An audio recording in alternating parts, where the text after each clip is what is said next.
Hi, everyone. Well, we just had our training on becoming a trauma-informed, trauma-sensitive school, and now we're going to talk about the classroom environment. So I see that most of you are teachers out here, so I'm going to start with your classroom.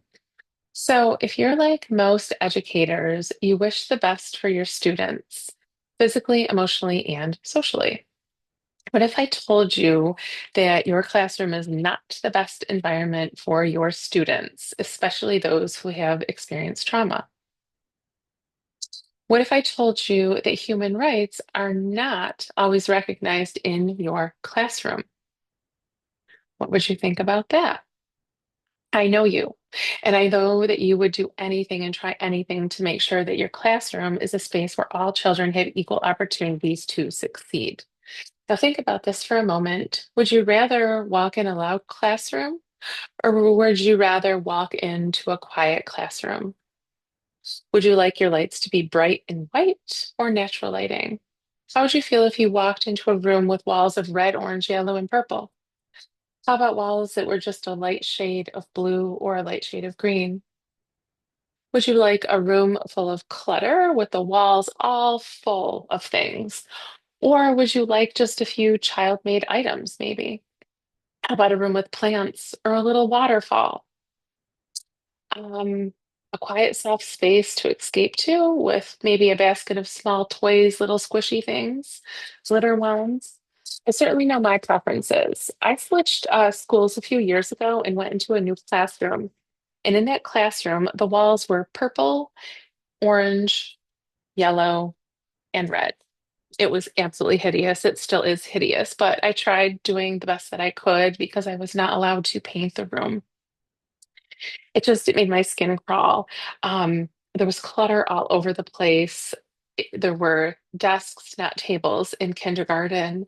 The lights were bright and fluorescent. It was just awful. So I did what I could. Um, Pray Fisher and Smith in Trauma-Formed Design in the Classroom say it just perfectly. A few tweaks to the spaces in your school can promote calm safety and security for your most vulnerable students. These vulnerable students have experienced trauma, as you know, many of them more than once. These precious children are often triggered by loud noises, sudden noises. Bright lights are certainly not calming, neither is visual chaos. You have all of this going on, so a child who has experienced trauma is triggered and starts making poor choices. Maybe you think they're misbehaving. They start screaming, crying, throwing things, or perhaps just seem to be very defiant. That child's not learning anything at the moment, and neither are your other students. You're no longer able to teach. You now have to worry about that child's safety and the safety of every single student in the room. Later, no one wants to sit or play with that one student because of the chaos that child just created. Said child's told to sit in lunch detention for the rest of the week, is not allowed to go on the field trip. Now we're looking at human rights.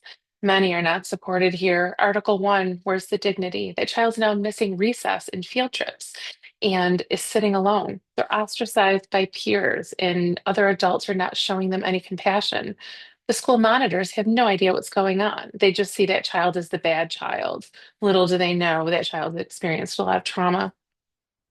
Article 5, totally degrading the consequences. Article 19, because of all of the trauma and inappropriate response to the triggers and behaviors, they're now afraid to speak up, so they remain silent so they don't get into trouble. Article 20, peaceful assembly, I think not. Often loud and chaotic sounds are coming from the room. Children cannot learn.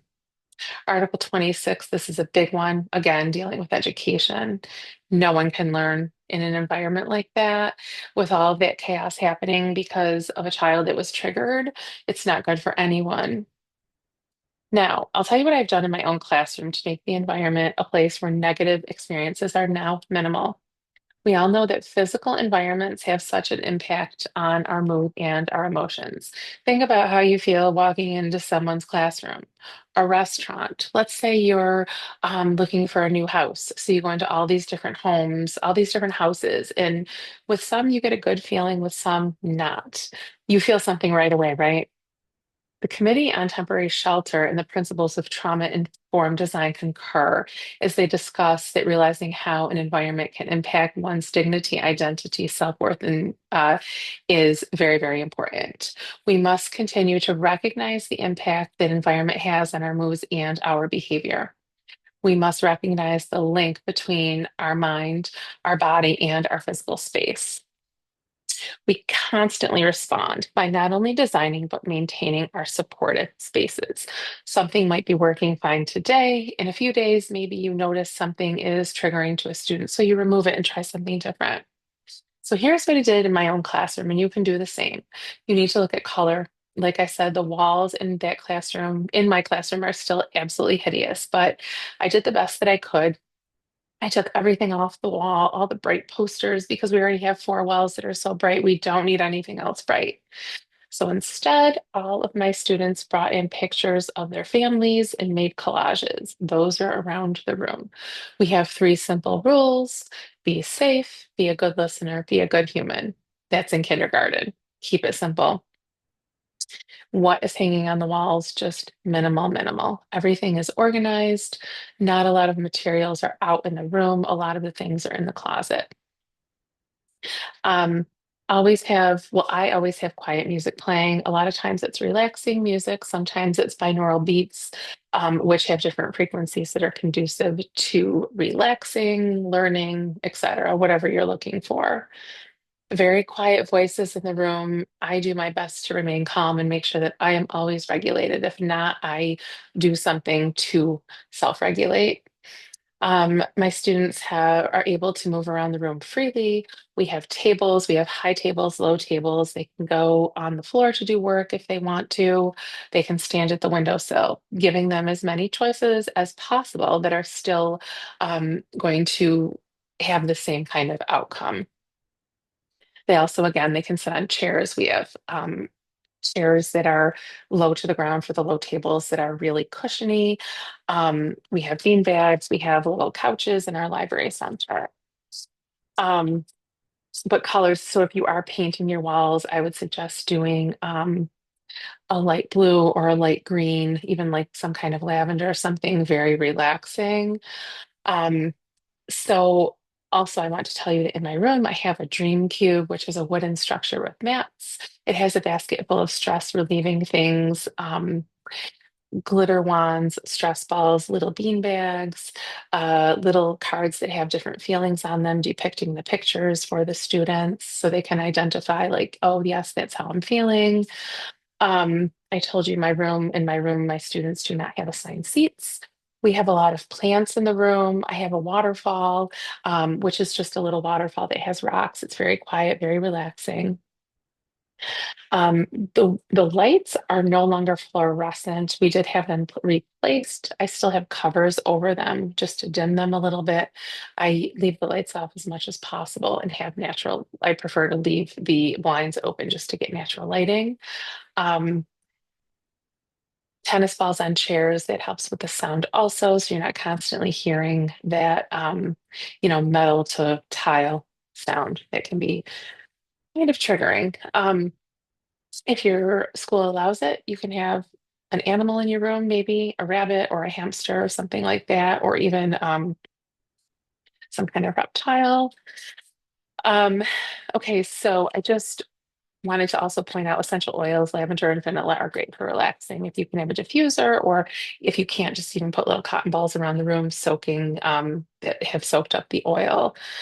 Um, Remember that those who have experienced trauma are constantly on guard. They're always feeling like there's a threat looming in the distance. So keep that in mind.